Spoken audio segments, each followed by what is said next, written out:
రాష్ట్ర వ్యాప్తంగా శాంతియుతంగా కలెక్టరేట్ల బైఠాయింపులకి వస్తున్నటువంటి వేలాది మంది అంగన్వాడీ వర్కర్లను, ఆయాలను ఎక్కడికక్కడ పోలీసులు అరెస్టులు చేసి నిర్బంధం చేయటాన్ని తీవ్రంగా ఖండిస్తున్నాము.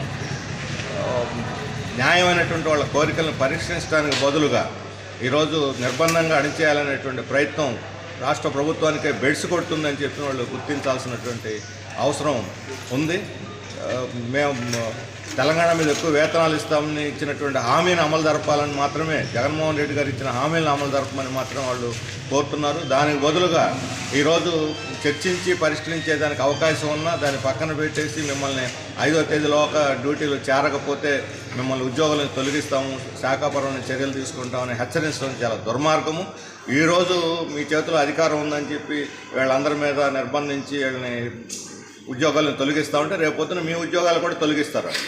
అందుకని నారీ శక్తి, ఇది మహిళా శక్తి, లక్షలాది మంది దానికి ప్రజల మద్దతు ఉన్నది, ఈ తల్లుల మద్దతు ఉన్నది.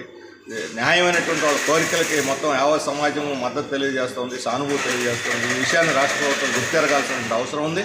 ఇప్పటికైనా శాంతియుతంగా ఆందోళన చేస్తున్నటువంటి అంగన్వాడీల సమస్యలు పరిష్కరించి అక్రమంగా అరెస్ట్ చేసిన వాళ్ళందరినీ విడుదల చేయాలి, వాళ్ళతో చర్చించి సమస్యను పరిష్కరించాలి, సమ్మెని నివారించాలి అని చెప్పని రాష్ట్ర ప్రభుత్వాన్ని డిమాండ్ చేస్తుంది.